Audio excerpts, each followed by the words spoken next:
안녕하세요. 2021년 5월 27일 목요일 아침입니다. 오늘도 하나님 아버지께서 주시는 큰 은혜가 우리와 함께하기를 기도합니다. 사랑과 은혜가 많으신 하나님 감사합니다. 오늘도 주님의 은혜 보좌 앞에 나왔습니다. 주님께서 주시는 말씀으로 힘을 얻고 소망이 생기고 또 삶을 살아갈 수 있는 분별력이 있도록 도와주세요. 예수님 이름으로 기도합니다. 아멘.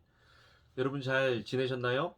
오늘은 출애굽기 22장 16절에서 31절 말씀을 함께 묵상해 보기를 원합니다. 하나님께서 이제 새로운 정체성으로 살아가야 할 이스라엘 백성들에게 하나님의 백성으로 살아간다는 것은 어떤 삶의 모습인지를 아주 자세하게 보여주고 계시는 그런 부분입니다. 여러분 거의 200년, 400년이 넘도록 이스라엘 백성들은 애굽의 노예로 살았습니다. 종으로 살았잖아요. 그래서 그들의 정체성은 노예였습니다. 그런데 이제 하나님께서 이집트에서 이스라엘 백성들을 빼내시고 난 후에는 이스라엘 백성은 이제 더 이상 노예가 아니라 하나님의 백성이 되었다는 것입니다. 노예와 백성은 굉장히 큰 차이가 있죠.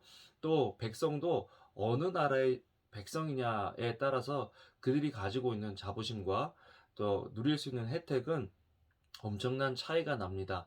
그렇기 때문에 이집트를 이기고 나온 하나님의 백성은 어떤 삶을 살아야 하는지를 하나님께서 말씀해 주고 계시는 거죠. 지난주에 우리 서론 목사님 설교에서 묵시가 없으면 백성이 망한다라고, 그런 방자하게 행한다라고 말씀을 하셨는데요. 이 묵시라는 것이 하나님의 말씀입니다. 하나님의 말씀이 없으면 우리의 삶이 아무리 자유로워지고 또 많은 것들을 주시기 때문에 그 은혜를 누린다 할지라도 결국 그것이 우리에게 독이 될 수 있다라는 거죠. 그래서 하나님께서는 광야 40년 동안에 이스라엘 백성들이 하나님의 말씀대로 순종하며 살아갈 수 있는 훈련을 광야에서 시키신 것입니다. 여러분 이제 6월부터는 많은 것들이 이전으로 돌아갈 수 있다라고 이야기를 하고, 마스크도 떼고 공공장소에서 제한하던 인원들의 숫자도 이제 제한을 하지 않겠다라는 그런 발표들이 계속해서 나오고 있는데요. 우리가 기억해야 될 것은 이전으로 돌아가는 것이 아니라 이미 우리는 뉴노멀의 시대에 접어들었다라는 것입니다. 살고 있다라는 것이죠. 새로운 시대에 우리가 회복하고 우리가 가져야 할 것은 바로 하나님의 말씀이다라는 것입니다. 그런 의미에서 우리가 출애굽기를 큐티하면서 어떻게 살아야 하는지, 어떤 삶의 자세가 우리에게 필요한지를 공부하고 연구하는 것은 굉장히 중요한 일이다라는 것을 알 수 있습니다. 먼저 오늘 본문을 보면요, 거룩하고 정결해야 한다라는 것입니다. 정혼하지 않은 처녀를 유혹해 잠자리를 했다면 반드시 값을 치르고 아내로 삼아야 한다. 여러분 자녀들에게 항상 이야기를 해야 됩니다. 지금 제가 이 방송을 하고 있는 제 옆에도 삼녀리가 있는데요. 결혼하지 않는 상황에서의 성관계는 잘못된 것이고, 만약 그런 잘못을 저지른다면, 실수를 한다면 책임을 져야 하는 것을 명확하게 이야기를 하고 있습니다. 요즘 성에 대한 기준이 굉장히 무너지고 있는 이런 상황에서 믿는 우리는 세상의 영향을 받아야 되는 것이 아니라 이 말씀을 지키며 살아야 되는 거죠. 그렇게 하려면 어렸을 때부터 계속해서 이야기를 해야 됩니다. 결혼을 전제로 데이트를 해라. 또 성관계는 결혼 후에 하는 거다. 그래서 저는 자녀들에게 연애를 하면 결혼하기 전까지 손만 잡아라. 뽀뽀도 안 된다. 허그도 가벼운 허그는 괜찮지만 너무 진한 허그는 안 된다. 이런 말을 지속적으로 해주고 있습니다. 필요한 교육이다라는 것입니다. 묵시가 없으면 백성이 방자하게 행한다. 아이들은 잔소리로 들을 수 있어도 그것이 하나님의 말씀이면 우리는 거듭해서 이야기해 줄 필요가 있는 거죠. 또한 하나님을 믿는 삶의 자세는 우리의 삶 속에서 미신을 쫓는 것이 아니라 하나님의 말씀을 쫓는 것입니다.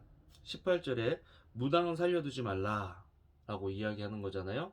하나님께 물어야 할 것들을 잘못된 신이나 역술이나 이런 것들에 물어보지 말라라는 것입니다. 또한 짐승과 관계하는 사람은 누구든지 죽여야 한다. 예. 하나님께서 창조하신 그 창조의 원리를 위반하는 거죠. 동성애도 마찬가지고 또 이 동물과 관계하는 것도 마찬가지라는 거 우리 알아야 됩니다. 또한 21절과 22절에 보면 25절까지 보면요. 가난한 자, 또 소외된 사람들을 돌봐야 하는 것이 우리의 의무다라는 것을 우리는 알 수 있습니다. 배려해야 한다라는 거죠. 또한 하나님의 것은 우리 일상에서 하나님께 드려야 한다라는 것도 이야기하고 있고요. 또한 이 배려와 또 하나님의 말씀대로 순종하는 삶은 하나님께서 창조하신 동물에게까지 연결이 되어야 한다라는 것입니다. 내 소와 양도 그렇게 하여라. 7일 동안은 그 어미와 함께 지내게 하고 8일째는 내게 바쳐라. 왜 나자마자 그렇게 하지 않았을까? 짐승도 모성애라는 것이 있기 때문에 새끼를 낳으면 젖을 물려야 하고 젖을 물림으로써 혈액순환이나 어혈 같은 것들이 빠진다고 하더라고요.